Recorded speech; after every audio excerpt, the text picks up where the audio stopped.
ये है 6.1। Certain globular protein particle has a density of 12646 kilogram per meter cube. It falls through pure water और उसकी viscosity दी गई है with a terminal velocity speed of 3 centimeter per hour. Find the radius of the particle. कहता है कि globular protein particle जो है उसकी डेंसिटी दी गई है, तो रो जो है वो है 1246 किलोग्राम पर मीटर क्यूब और वो प्योर वाटर के अंदर फॉल करता है जिसकी विस्कोसिटी जो है वो 8 into 10⁻⁻⁴ newton second over metre square के बराबर है। उसकी टर्मिनल वेलोसिटी की वैल्यू दी गई है, vt जो है वो है 3 सेंटीमीटर पर आवर। तो आपने रेडियस जो है ये जो पार्टिकल है प्रोटीन का उसका रेडियस ये आपने मालूम करना है। तो ये देखिए कि रो जो है उसके जो यूनिट है वो ऐसा ही है, विस्कोसिटी जो है उसके यूनिट भी ऐसा ही है, लेकिन ये जो यूनिट है सेंटीमीटर पर आवर वेलोसिटी के, ये ऐसा यूनिट नहीं है, तो इसको पहले एसआई में हम कन्वर्ट करेंगे। तो सेंटीमीटर पर आवर देखिए 1 मीटर जो होता है 1 सेंटीमीटर जो होता है वो किसके बराबर होगा 10⁻⁻² मीटर के। क्यों बोला? आपको पता है कि 100 सेंटीमीटर जो होते हैं वो 1 मीटर के बराबर होगा, तो 1 सेंटीमीटर किसके इक्वल हुआ 1/100 मीटर। इसको आप कह सकते हैं 10⁻² मीटर। ये मैंने इसलिए लिखा है 1 सेंटीमीटर जो होगा 10⁻² मीटर के इक्वल होगा। और 1 आवर किसके बराबर होगा वो आपको पता ही है 3600 सेकंड के इक्वल होगा। तो इसको लिख सकते हैं 3 into 10⁻² over 3600। तो ये आ जाएगा मीटर पर सेकंड, इसके यूनिट मीटर बन जाएंगे, ये सेकंड बन जाएंगे।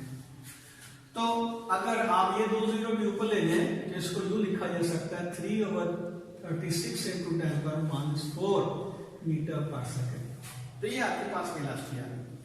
अब आपने रेडियस मालूम करना है, तो आपको पता है टर्मिनल वेलोसिटी की जो रिलेशन यहां से निकालें तो ये आ जाएगा r² = vt multiply by 9η divided by 2g rho, और r किसके इक्वल हो जाएगा इसके अंडर रूट, यानी कि 9η dt ओवर 2 रो g। तो हम इसमें वैल्यूज पुट करते हैं, r = 9 ईटा की वैल्यू जो है 8 into 10⁻⁴, और ये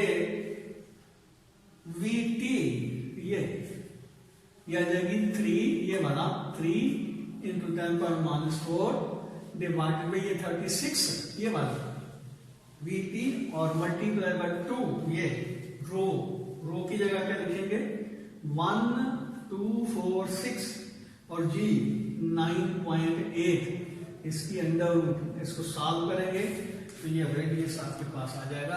ये पार्टिकल का प्रोटीन का जो पार्टिकल है उसका रेडियस जो इस पर आप कैलकुलेट कर सकते हैं।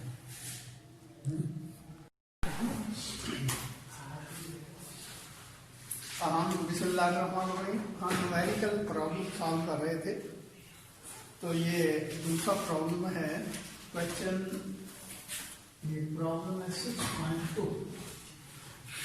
Water flows through a hose whose internal diameter is 1 centimeter at a speed of 1 meter per second. What should be the diameter of the nozzle if the water is to emerge at 21 meter per second? देखिए बेटे कि ये आपके पास एक pipe है, इसका diameter पहले दिया गया है।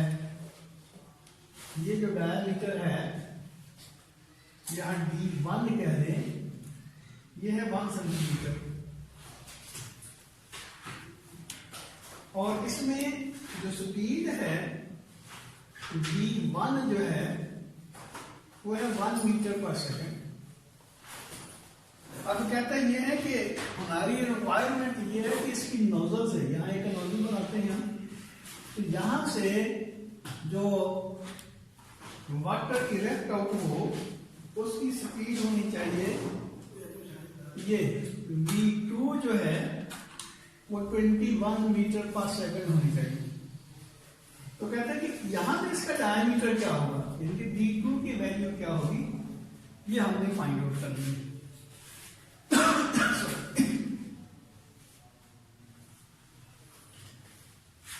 तो ये देखें, ये हमारा यहां से लेकर यहां तक क्या लेंगे 0.1 है, क्योंकि ये डायमीटर जो है पाइप का यूनिफॉर्म है। तो यहां नॉजल शुरू हो जाती है, यानी कि यहाँ ये कोनिकल शेप में पाइप जो है हमारा वो कन्वर्ट होता जाता है, और यहाँ पे जाके इसकी जो स्पीड हमने बनानी है वो 21 मीटर पर सेकंड की बनानी है। तो यहाँ हम क्या करेंगे, इन दो पॉइंट्स के ऊपर इक्वेशन ऑफ कंटिन्यूटी इस्तेमाल करते हैं। अब इक्वेशन ऑफ कंटिन्यूटी क्या है, A1 V1 is equal to A2 V2। अब देखिए ये पाइप जो होता है वो सर्कुलर शेप में होता है, तो कोई भी सर्कुलर शेप में जो बॉडी है उसका जो एरिया होता है, जिनके इसका जो एरिया होगा, अगर इसका रेडियस आर के इक्वल है तो इसका एरिया जो होगा पाई आर स्क्वायर के बराबर होगा।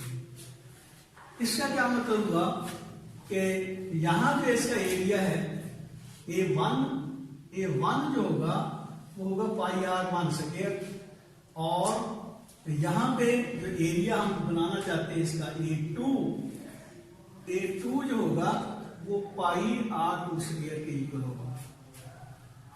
अब हम क्या करते हैं, यहां इस पॉइंट के ऊपर A1 B1 की वैल्यू जो है वो देखते हैं क्या होती है।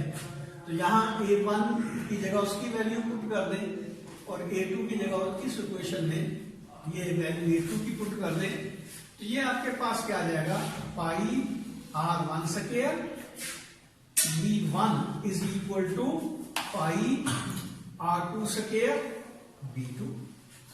तो ये देखिए पाई से पाई जो है वो कैंसिल हो जाएगा, यानी कि ये एक दूसरे को कैंसिल कर देंगे।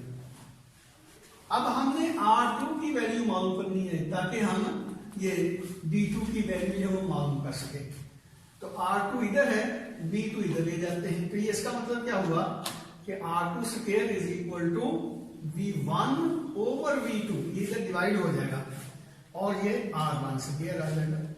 अब दोनों तरफ का अंडर ले लेते हैं, तो ये आपके पास आ जाएगा R2 is equal to R1 V1 over V2 under root.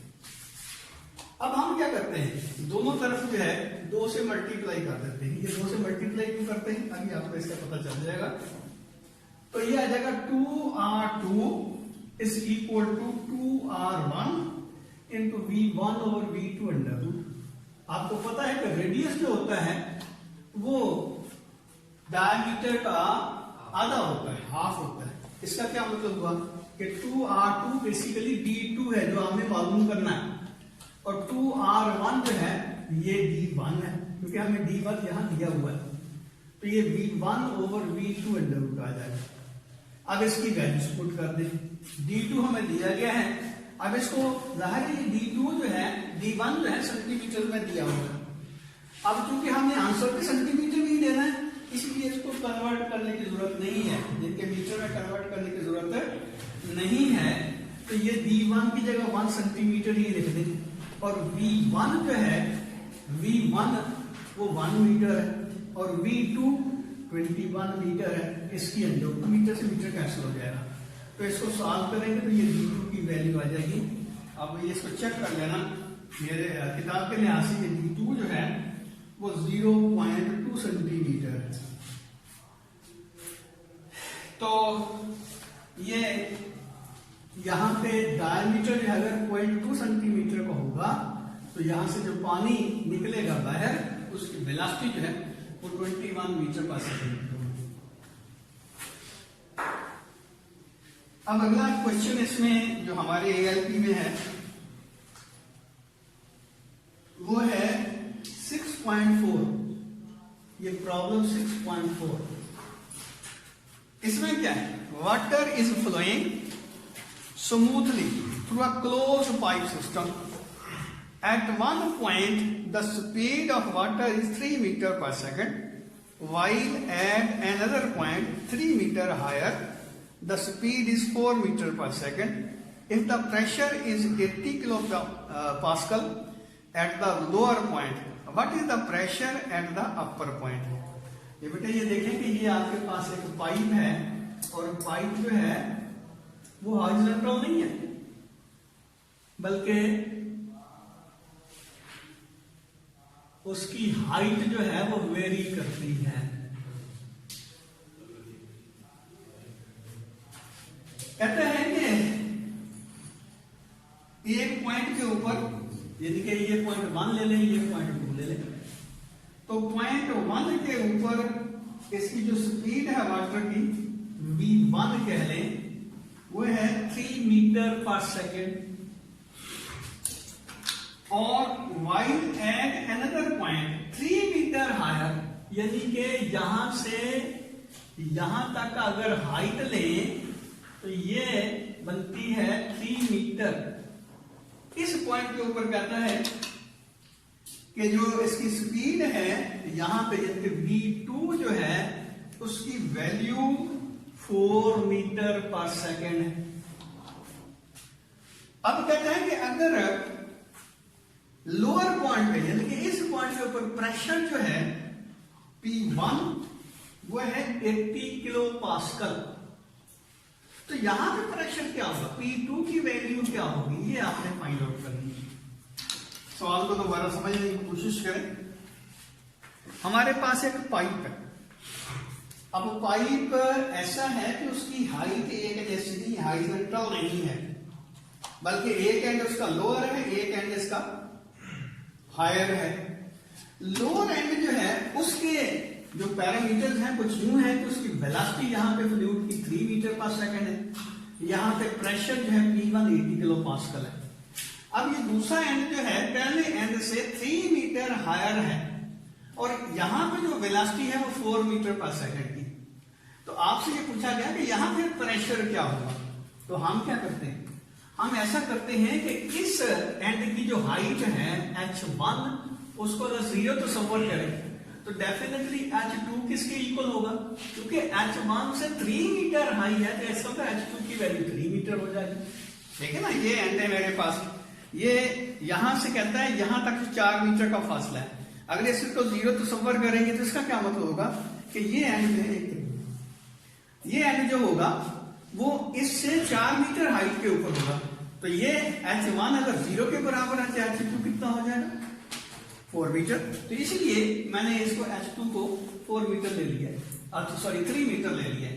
अब यहां हम क्या करते हैं, यहां बर्नौली इक्वेशन इस्तेमाल करते हैं।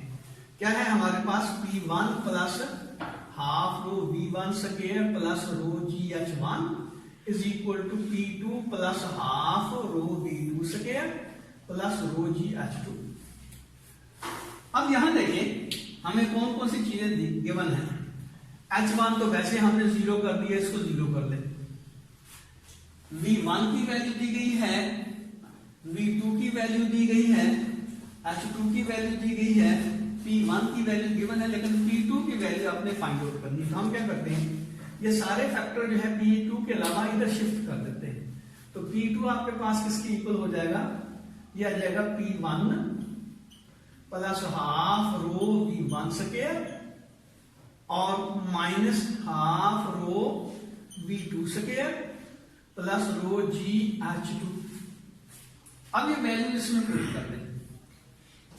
P1 की जगह 80 मल्टीप्लाई बाई 1000, ये 1000 कहां से आ गया, देखिए 80 किलो पास्कल है, किलो 1000 को कहते हैं, तो इसका क्या मतलब हुआ, ये 80,000 है पास्कल, और हाफ रो का आपको पता है डेंसिटी ऑफ द वाटर जो है वो 1000 किलोग्राम पर मीटर क्यूब होती है। इसका मतलब क्या हुआ कि हम यहां लिखेंगे 1000 किलोग्राम पर मीटर क्यूब, और V1 स्क्वायर 3 का स्क्वायर आ गया, और माइनस हाफ रो यहां भी 1000 की इक्वल हो गया, और V2 स्क्वायर 4 है, 4 का स्क्वायर आ गया, और यहाँ ये माइनस आएगा, दूसरी तरफ जाएगा माइनस आएगा, प्लस नहीं होगा, ये इधर हमने शिफ्ट कर दिया। तो ये माइनस रो 1000 G 9.8 H 3, ये देखें ये 3 है। अब हम क्या करते हैं, इसमें 1000 है, इसमें 1000 है, इसमें 1000 है, इसमें 1000, तो 1000 को कॉमन निकाल लेते हैं, हमारा जो प्रॉब्लम है इजी हो जाएगा।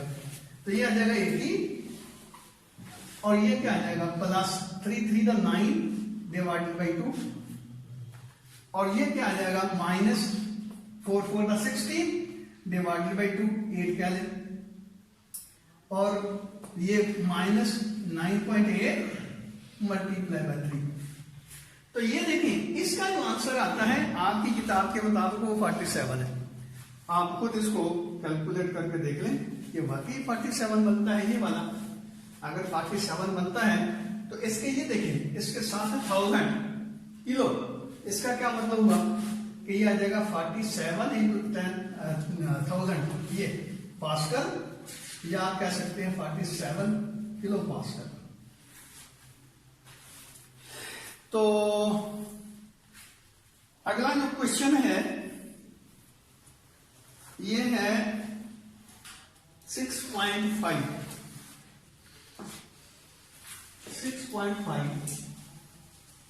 प्रॉब्लम जो है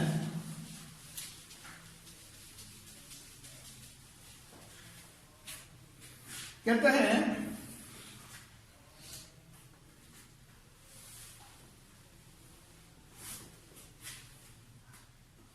an airplane wing is designed so that when the speed of the air across the top of the wing is 450 meters per second, the speed of air below the wing is 410 meters per second.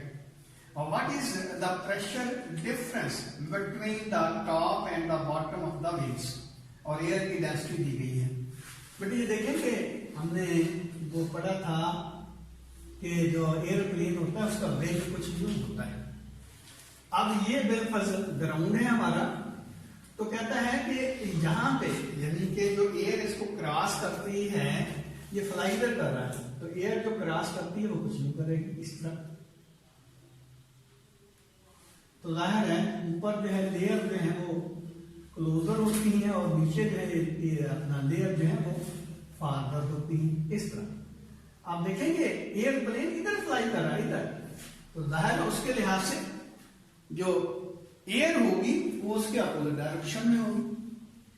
तो यहां देखें कहते हैं कि इसको इस तरह design किया गया है कि टॉप जो है यहां पे जो एयर है ये कहने के PV2 है, यानी कि ऊपर वाला पॉइंट 2 और नीचे वाला पॉइंट है, यानी कि नीचे वाली सरफेस है उसको 1 कह दें। तो ऊपर जो स्पीड है एयर की वो 450 मीटर पर सेकंड है, जबकि नीचे जो है V1 कह दें वो है 410 मीटर पर सेकंड। यहां पे स्पीड जो है 410 और ऊपर जो है 450 है। अब ये देखें हमने यहां पे प्रेशर जो P2 है, यहां पे प्रेशर P1 है, तो ये प्रेशर का जो डिफरेंस है वो हमें मालूम करना है। अच्छा एक और बड़ी इंपॉर्टेंट बात कि जो एयरप्लेन है उसकी हाइट जो होती है वो इसकी यानी कि वेग की जो थिकनेस है उससे कहीं ज्यादा होती है। इसका मतलब ये हुआ कि हम ये जो थिकनेस है जो वेग की, इसकी वैल्यू को इग्नोर कर देते हैं as compare to the height of the airplane. यानी कि एयरप्लेन की हाइट जो है बहुत ज्यादा है और उसके मुकाबले में इसकी थिकनेस जो है वो बहुत कम है। ये देखिए ना, ये इसकी होगी H1 और ये होगी इसकी H2। तो जब ये इसकी थिकनेस है वो बहुत कम होगी तो जाहिर है H1 minus H2 approximately equal to H होगी। यानी कि H1 is approximately equal to H2 is approximately equal to H। यानी कि जितनी ये हमारी एयरप्लेन की हाइट है वही हम हाइट दे देते हैं इसके नीचे सरफेस वाली की भी, और वही की ऊपर वाली सरफेस है उसकी भी हाइट जो है H के बराबर ही दे देते हैं। इसका क्या मतलब हुआ, H1 is approximately equal to H2 approximately equal to H. अब यहाँ फिर हम बर्नौली इक्वेशन ही इस्तेमाल करते हैं। अब बर्नौली इक्वेशन क्या है? P1 plus half rho V1 square plus rho GH1 is equal to P2 plus half rho V2 square plus rho GH2। अब ये देखें, जब हम ये कहते हैं कि H1 भी H के इक्वल है, H2 भी H के इक्वल है, तो ये फैक्टर और ये फैक्टर आपस में इक्वल होंगे अप्रोक्सीमेटली, तो इनको कैंसिल कर देते हैं। और दूसरी बात हमने देखना क्या है, P1 माइनस P2 कहता है प्रेशर का जो डिफरेंस है वो हमने निकालना है। तो P1 माइनस P2, ये यानी कि P2 इधर ले गए तो ये फैक्टर दूसरी तरफ लेके जाना पड़ेगा, तो half rho V2 square minus half rho V1 square आ जाएगा। अब हम क्या करते हैं, हम ऐसा करते हैं कि इनकी जगह वैल्यूज पुट कर देते हैं। यह आ जाएगा हाफ, और रो जो है डेंसिटी जो है एयर की वो किसके इक्वल है, ये उसने दिया हुआ है डेंसिटी जो है एयर की वो है 1.29 और V2 क्या है 450, इसका स्क्वायर आ जाएगा माइनस हाफ इंटू 1.29 और ये क्या आ जाएगा V1 410 इसका स्क्वायर। तो इसको सॉल्व करें तो ये आपकी किताब के मुताबिक आता है 22 किलो पास्कल।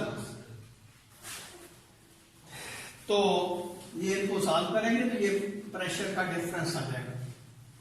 अगला क्वेश्चन है, how large must a heating duct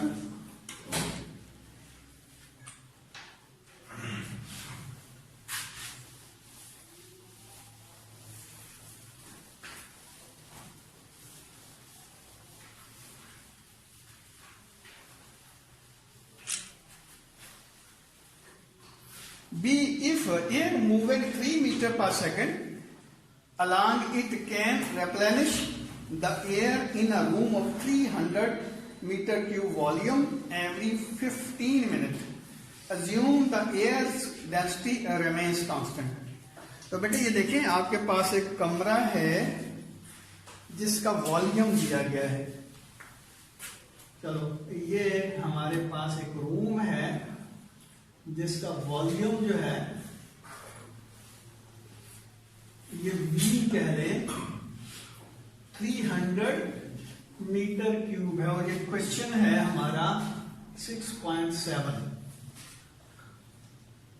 और कहता है कि यहां पे हमने इसका एक डक बनाना है जिसके अंदर से हॉट एयर जो है इसमें एंटर करनी है। यानी जिस तरह आज का सर्दियों का मौसम है तो आप अपने कमरे को हीटअप करना चाहते हैं तो यहाँ जो है हॉट वाटर इसके अंदर जो है एंटर करना चाहते हैं। और रिक्वायरमेंट हमारी क्या है, रिक्वायरमेंट हमारी ये है कि इसमें जो एयर मूव कर रही है इसके अंदर इनके V की वैल्यू जो है ये देखें, ये कैपिटल V है, ये स्मॉल V है, याद रखें, ये हम स्पीड के लिए इस्तेमाल कर रहे हैं। यह 3 मीटर पर सेकंड और हमारी रिक्वायरमेंट ये है कि हर 15 मिनट के बाद इसकी जो एयर है वो पहली एयर सारी की सारी निकल जाए और फ्रेश एयर जो है इसमें एंटर हो जाए। यानी कि पहली एयर को हॉट एयर जो है वो रिमूव कर दे टोटली। मिसाल के तौर पर ये दरवाजा खुला हुआ है, उधर खिड़कियां जो है हम खोल देते हैं तो इधर से हवा आए और 15 मिनट के अंदर ये सारी की सारी जो अंदर वाली हवा है वो बाहर निकल जाए और फ्रेश एयर जो है इस कमरे के अंदर दाखिल हो जाए। तो कहता है ये उसके लिए ये डक जो है इसकी जो रेडियस है, इसका जो डायामीटर है, इसका जो एरिया है वो कितना होना चाहिए। तो बेटे ये देखें, हमने इक्वेशन ऑफ कंटिन्यूटी जो पढ़ी थी उसमें क्या था, बेसिकली हम कहते हैं ना जाकर A B is equal to constant. तो इसमें देखिए ए जो है ये एरिया और v जो है ये वेलोसिटी है, तो ये एरिया मल्टीप्लाई बाई वेलोसिटी क्या होती है मीटर पर सेकंड। चलो मैं एक और तरीके से इसको एक्सप्लेन करने की कोशिश करता हूं। v किसके इक्वल होता है? v होता है x/t। अब a को v से मल्टीप्लाई कर दें तो ये आ जाएगा a x/t। अब a जो है इसके यूनिट क्या होंगे? Metre square. x के यूनिट क्या होंगे? मीटर। और वो नीचे क्या आ जाएगा? सेकेंड। तो ये मीटर स्क्वायर, ये मीटर, ये बनता है मीटर क्यूब और ये बनता है सेकेंड। मीटर क्यूब जो है किस चीज के यूनिट है? वॉल्यूम के। इसका मतलब ये हुआ कि ये जो हम कहते हैं ना कि A B is equal to constant, actually ये वॉल्यूम पर यूनिट टाइम। ये क्या है? Volume per unit time. ये जब हम डिस्कस कर रहे थे क्वेश्चन ऑफ कंटिन्यूटी तो आखिर में हमने ये डिराइव किया था कि वॉल्यूम पर यूनिट टाइम जो है ए बी के इक्वल होता है और ये रहेगा कांस्टेंट। यानी कि वॉल्यूम ओवर टाइम जो है वो कांस्टेंट रहता है। अब हमने ये देखना है कि यहां से ये जो एयर है उसने कितना वॉल्यूम ऑक्यूपाई करना है? 300 मीटर क्यूब। और कितने टाइम के अंदर करना है? 15 सेकेंड के अंदर। यानी कि हमारा जो वॉल्यूम है ए बी का जो प्रोडक्ट है वॉल्यूम वो गिवन है, वो है 300 मीटर क्यूब। और टाइम जो हमें दिया गया है, जिस टाइम में पूरी की पूरी एयर जो है उसमें ऑक्यूपाई कर लेना है कमरे को, वो है 15 मिनट। तो 15 मिनट के सेकंड बनाने तो ये आ जाएंगे 900 सेकंड बन गया। इसका क्या मतलब हुआ कि ये हमने actually volume per unit time जो है वो ए बी के बराबर, यानी कि A B is equal to volume per unit time. तो हम क्या करना चाहते हैं? ये देखिए यहां इसका हमने एरिया मालूम करना है। एरिया मालूम करेंगे तो डायमीटर मालूम हो जाएगा, इसका जो डक्ट है, और इसकी वेलोसिटी का हमें पता है, वॉल्यूम का पता है, टाइम का पता है। तो ये सारी चीजें जो इसमें पुट कर देते हैं। तो इसका क्या मतलब हुआ? एरिया की जगह एरिया जो हमने मालूम करना है तो A is equal to volume. Volume है 300 और v जो है टाइम जो है ये है 900 और v इधर डिवाइड हो जाएगा, ये है 3। तो ये आपके पास एरिया आ जाएगा डक्ट का। तो इसको ये 2 0 इससे कैंसिल कर दें, 3 3, ये 1/9 आ जाएगा। अब होना तो ये चाहिए था कि इसका एरिया हम बता देते, लेकिन आपकी किताब में जो आंसर दिया हुआ है वो रेडियस में दिया गया है, यानी कि ये जो डक्ट है उसका रेडियस कितना होगा। तो हम क्या करते हैं, ये डक्ट जो है इसको कहते हैं कि ये सर्कुलर शेप में है। जब ये सर्कुलर शेप में होगा तो एरिया किसके बराबर होगा? पाई आर स्क्वायर। यानी कि एरिया हमने पहले भी इसकी रिलेशन निकाली है, एरिया जो होता है पाई आर स्क्वायर के इक्वल होता है। तो अब ये देखिए कि पाई आर स्क्वायर जो है वो 1/9 के इक्वल आ गया। तो इसका क्या मतलब हुआ कि आर स्क्वायर जो होगा वो 1/9 पाई के इक्वल हो जाएगा और आर किसके इक्वल हो जाएगा? 1/9 पाई इसकी अंडर रूट। अब ये आ जाएगा 1/9 मल्टीप्लाई बाय 3.14 इसकी अंडर रूट। अब इसके यूनिट आएंगे मीटर, याद रखिए, लेकिन किताब में जो यूनिट दिए हैं वो सेंटीमीटर में है। तो आपने क्या करना है? R is equal to 1/9 multiply by 3.14 under root multiply by 100 और साथ आ जाएगा यूनिट सेंटीमीटर। तो इसको सॉल्व करना आपकी किताब के मुताबिक ये 19 बनता है, पता नहीं सही है या गलत है। अब आखिरी जो क्वेश्चन है उसको जरा हम देख लेते हैं। एक मिनट, अच्छा बार-बार क्या किस रहे थे? What gauge pressure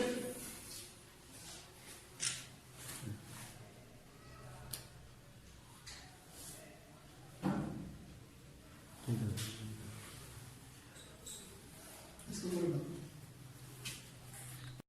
last what gauge pressure is required in the city means for a string from a fire hose connected to the mains to reach a vertical height of 15 metre. कहता है कि हमारा शहर जो है उसको जो main pipe पानी प्रोवाइड करता है, हम चाहते हैं कि यहां पे अगर इसका ज्वाइंट किया जाए पाइप जो है इसके साथ, तो उसके अंदर पानी जो है एटलीस्ट 15 मीटर तक राइज होना चाहिए। ये इधर से पानी जो है इसका प्रेशर यहाँ पे इतना होना चाहिए V1 के पानी जो है यहां तक रेस कर दे। तो कहते हैं ये है कि यहाँ पे प्रेशर जो है वो कितना होगा, यानी कि P1 की वैल्यू जो है ये आपसे पूछी गई है, ये कितना होगी इसकी प्रेशर की वैल्यू यहाँ पे बॉटम पे। तो बेटे ये देखिए यहाँ पे भी हम इस्तेमाल करते हैं ये बर्नौली इक्वेशन। इसमें क्या है P1 plus half rho V1 square plus rho GH1 is equal to P2 plus half rho V2 square plus rho GH2। अब यहां देखिए कि पानी जब यहां से एंटर होगा और वो 15 मीटर हाइट जो है रेस करेगा, तो डेफिनेटली यहां पे उसकी जो वैल्यू होगी हाइट की, अगर H2 लेते हैं तो ये हाइट जो है वो H1 0 के बराबर ले लेते हैं। अब अगली बात देखिए कि हमारा जो प्रेशर होगा यहाँ पे वो तो P1 की इक्वल होगा, लेकिन यहाँ ये जो हमारा अपर एंड है इसका प्रेशर यहाँ 0 के बराबर हो जाएगा। क्यों 0 के बराबर होगा? कि अगर यहाँ प्रेशर एग्जिस्ट करता तो ये पानी मजीद ऊपर की तरफ उठता।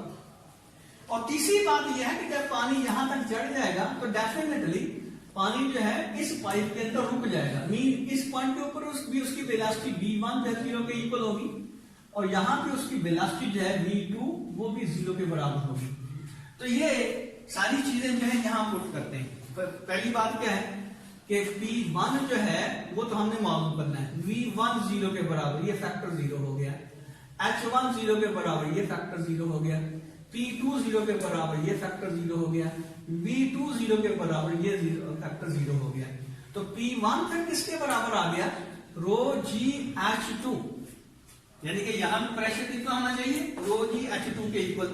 अब रो पानी की जो है आपको पता है 1000 के बराबर होती है किलोग्राम पर मीटर क्यूब।